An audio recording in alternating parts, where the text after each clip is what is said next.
پہلے ہو چکی ہیں، میں دہرا رہا ہوں کہ یہ بہت اہم مضمون ہے اور اس میں تباہی آئی ہوئی ہے، اور شریعت نے جتنے رشتے بتائے ہیں ان تمام رشتوں میں سب سے بڑا رشتہ خامند اور بیوی ہے۔ والدین کا بھی اتنا اہمیت قرآن نے نہیں بیان کی، بہن بھائیوں کی اتنی اہمیت بیان نہیں کی کہ والدین کے لیے چند آیات، بہن بھائیوں کے لیے چند آیات، باقی رشتوں کے لیے چند آیات، اور خامند بیوی کے لیے سینکڑوں آیات ہیں، سینکڑوں۔ قرآن بھرا پڑا ہے کہ یہ رشتہ بچ جائے، چونکہ باقی رشتے ٹوٹتے نہیں، یہ ٹوٹ جاتا ہے۔ میرا باپ سے رشتہ، میری اطاعت اور فرما برداری ہو یا نافرمانی ہو، میں اپنے باپ کا بیٹا ہوں۔ میں اپنی ماں کو تنگ کرتا ہوں یا خوش رکھتا ہوں، میں اپنی ماں کا بیٹا ہوں، یہ رشتہ نہیں ٹوٹتا۔ میری بھائی سے لڑائی ہے یا صلح ہے، یہ رشتہ نہیں ٹوٹتا، لیکن خامند بیوی کا رشتہ ٹوٹ جاتا ہے، ایک بول پہ ٹوٹ جاتا ہے۔ تو ایک بات رہ گئی تھی کہ لباس آدمی اپنی پسند کا خریدتا ہے۔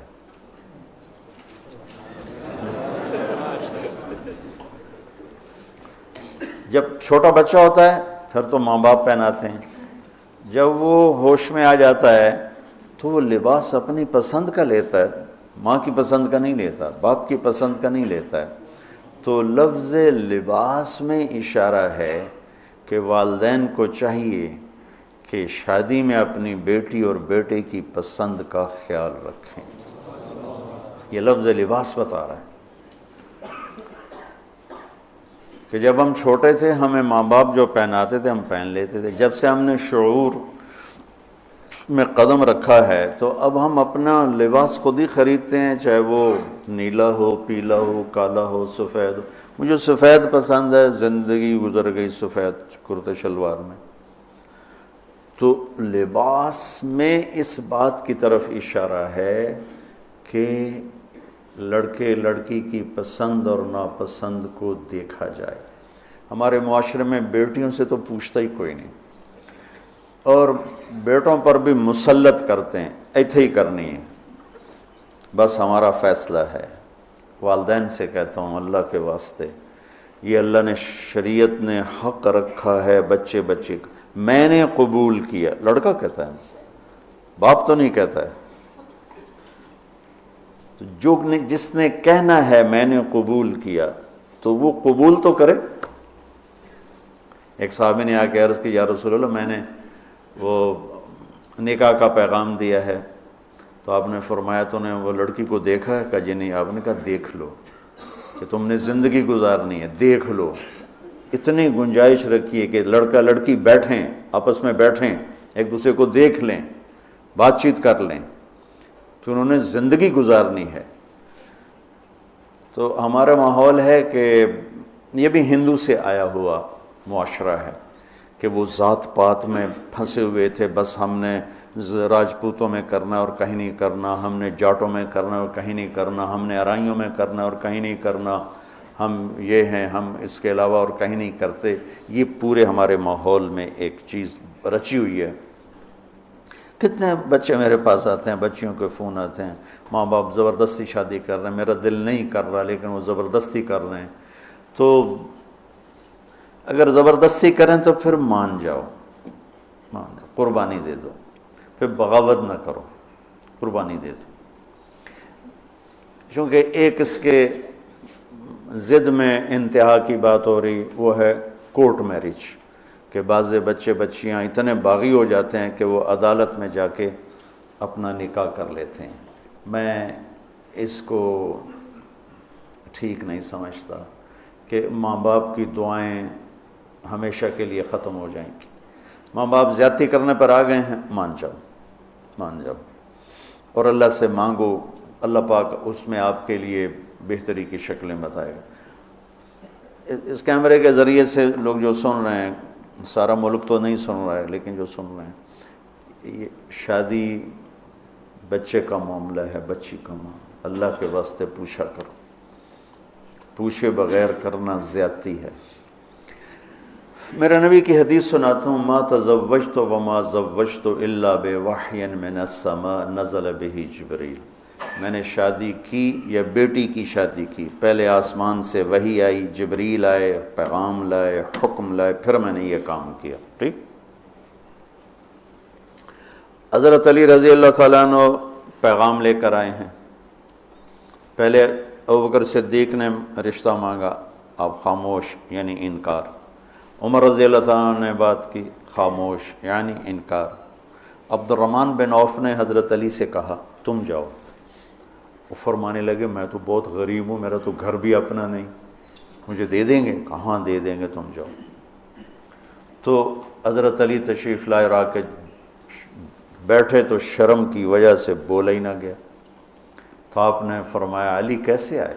وہ چپ۔ اب آپ کو تو پتہ تھا علی کیسے آئے، آپ تو اندر دیکھ رہے ہیں۔ تو آپ نے فرمایا لگتا ہے تم فاطمہ کے رشتے کے لیے آئے ہوگے؟ کہا جی ہاں۔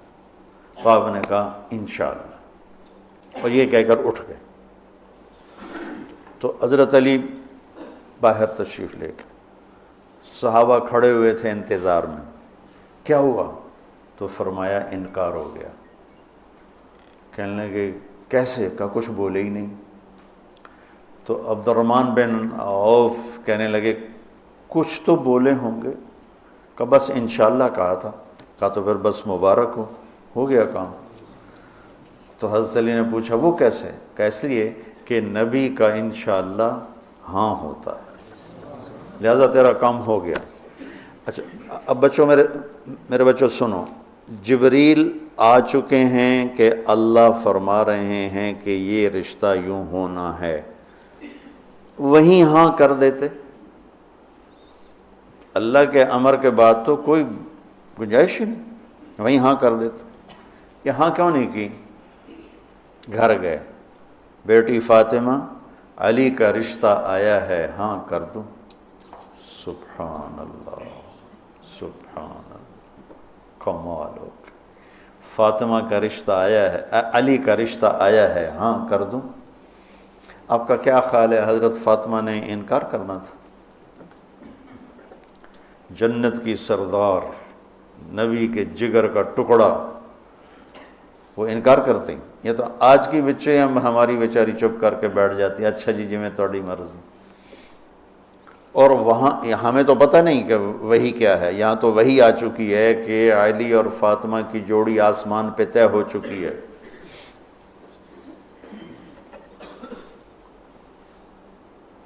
حضرت فاطمہ رضی اللہ تعالیٰ عنہ کے اقرار کے بعد آپ باہر تشریف لائے۔ وہیں اقرار کیوں نہیں کیا؟ ہمیں سبق دینا تھا کہ آسمان سے وحی بھی آئی ہو تو بھی بیٹی سے پوچھو۔ سبحان اللہ، سبحان اللہ، سبحان اللہ۔ آپ نے کہا علی بلاؤ لوگوں کو، تو وہ اس وقت مسجد بھر گئی ساری۔ تو آپ نے سامنے بٹھایا اور خود ممبر پہ کھڑے ہوئے اور فرمایا کہ لوگوں میرے پاس جبریل یہ پیغام لے کر آئے ہیں کہ میں اپنی بیٹی فاطمہ کا نکاح علی کے ساتھ کر دوں۔ پھر آپ نے خطبہ پڑھ کے فرمایا کہ علی میں نے 400 درہم کے عوض فاطمہ بنت محمد کو تیرے نکاح میں دیا، تو نے قبول کیا؟ تو انہوں نے کہا قبل، تو میں نے قبول کیا، اور سجدے میں چلے گئے اور زور سے دعا مانگی، رب اوزعنی ان اشکر نعمتک التی انعمت علی وعلی والدی وان اعمل صالحا ترضاہ واصلح لی فی ذریتی انی تبت الیک وانی من المسلمین۔ یہ دعا مانگی اور اللہ کے نبی نے کہا آمین۔ آپ نے زور سے اوپر سے کہا آمین۔ پھر آپ نے سارے شرکائے نکاح کو شہد کا شربت پلایا اور کھجور کھلائی، شہد کا شربت اور کھجور کھلائی۔ تو آسمانی وحی کے بعد بھی باپ پوچھ رہے ہیں کہاں کر دوں؟ تو ہمارے پاس تو وحی نہیں ہے، اور ایک بچی نے زندگی گزارنی، ایک بچے نے زندگی گزارنی، اور ماں باپ ان کی وہ رائے کے خلاف اولاد بولے تو وہ کہتے ہیں یہ گستاخ ہو گئے ہیں، یہ نافرمان ہو گئے ہیں۔ وہ پھر وہ ان کو وہ جذباتی طور پر ان پر پریشر ڈالتے ہیں، ہم نے تمہیں بچپن میں پالا، ہم نے ماں کہتی میں تینوں دودھ پیوایا، میں تیرے پوتڑے دھوتے، آج تو میرے اگو بلینا ہے۔ وہ اماں جی میں زندگی گزارنی ہے، تسی گزار بیٹھے ہو، میں گزارنی ہے۔ ہمارے دینی حلقے ہوں یا دنیاوی حلقے ہوں، نہ کوئی بچے سے پوچھتا ہے کہ بیٹا یہاں آپ کا کر دیں، آپ کا کیا رائے ہے، نہ کوئی بچی سے پوچھتا ہے کہ بیٹی یہ رشتہ آیا ہم ہاں کر دیں، بلکہ بچیوں سے چھپا کے رشتے کیے جاتے ہیں کہ وہ بچی کو پتہ ہی نہیں ہوتا۔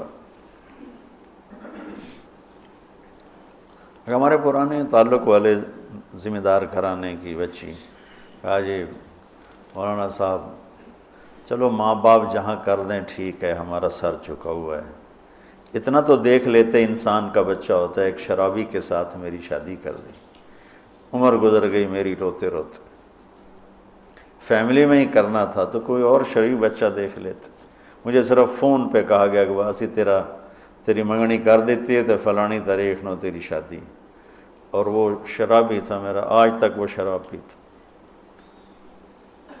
یہ وہ دکھتے ہوئے مسائل ہیں جن کو ہم دین کی روشنی میں دیکھتے ہی نہیں ہیں، اپنے رواج کی روشنی میں دیکھتے ہیں، ہمارا رواج کیا ہے، ہمارا دستور کیا ہے، اس پر ہم چلتے ہیں۔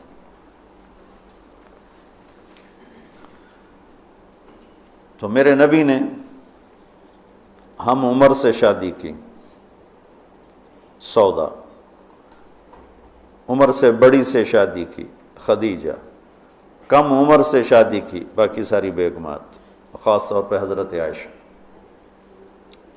مطلقہ سے شادی کی زینب، بیوہ سے شادی کی خدیجہ، حفصہ، کماری سے شادی کی عائشہ رضی اللہ تعالیٰ عنہ، مالدار سے شادی کی خدیجہ، غریب سے شادی کی جویریہ، باندھی ہو کر آئی ہیں، ہمسر سے برابری میں شادی کی ام سلمہ، ام حبیبہ، اپنے خاندان میں شادی کی عائشہ، ام حبیبہ، ام سلمہ، یہ حفصہ، یہ قریش ہیں، خاندان سے باہر قوم میں شادی کی جویریہ، میمونہ، قوم سے بھی باہر یہود میں شادی کی صفیہ رضی اللہ تعالیٰ عنہ۔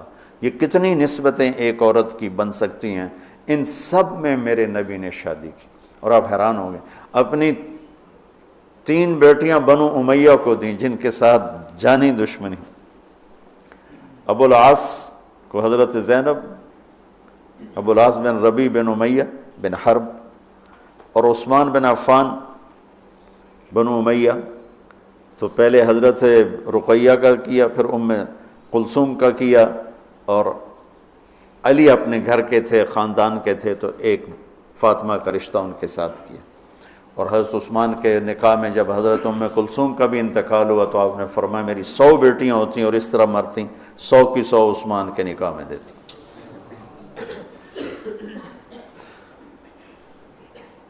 یہ معاشرت کے احکام کو اللہ روزے کے درمیان لے کر آئے، اوپر بھی روزہ ہے، نیچے بھی روزہ ہے، اور اس کے بیچ میں اللہ تبارک و تعالی ہمیں یہ دکھا رہا ہے کہ معاشرت عبادات کی طرح ہے، عبادت کی طرح ہے۔ معاشرت خوبصورت نہیں ہوگی تو ہمارا دین خوبصورت نہیں ہوگا۔ میں بیوی کو عزت نہیں دوں گا، دیکھو طنز کا بول ایسا جیسے کپڑے پھاڑ دینا، بے عزت کرنے کا بول ایسا جیسے کپڑے پھاڑ دینا، اور میں کتنا ہی پاگل ہو جاؤں غصے میں اپنا کرتا خود نہیں پھاڑتا ہوں، میں کسی کا کرتا تو پھاڑوں گا، اپنا نہیں پھاڑوں گا۔ تو میری بیوی میرا لباس ہے، مجھے غصہ چڑھا ہوا ہے، مجھے گلہ آیا ہوا ہے، تو میں لباس پہ ہاتھ نہیں ڈالوں گا۔ یہ میں کیا کہہ رہا ہوں کہ میں بیوی کی دل شکنی نہیں کروں گا، بیوی خامند کی دل شکنی نہیں کرے گی، برداشت کریں گے، تب جا کر یہ رشتہ خوبصورت ہوگا۔ دنیا میں کسی بھی رشتے کو باقی رکھنے کے لیے برداشت کے سوا کوئی قانون نہیں، اور اس رشتے کے لیے برداشت سب سے زیادہ ہے کہ برابری کا رشتہ ہے، کبھی خامند گرم کبھی بیوی گرم، پھر دونوں ہی گرم تو پھر آگ بھڑکے گی اور بڑھتی چلی جائے گی۔ ایک بچہ مجھے آ کے ملا ملتان سے، ٹاپ کیا اس نے پورے پنجاب میں FSC میں، تو کہا جی میں 2 دفعہ خودکشی کی کوشش کر چکا ہوں۔ میں نے کہا تم اتنے پڑھنے لکھنے والے بچے، تم کیوں خودکشی؟ کہا جی میرے ماں باپ دونوں آپس میں اتنا لڑتے ہیں کہ ان کی لڑائی سے بددل ہو کر میں نے 2 دفعہ خودکشی کی کوشش کی۔ تو میرے نبی نے 11 گھر آباد کر کے ہمیں زندگی سکھائی ہے کہ اس خوبصورت رشتے کو کیسے نبھانا ہے۔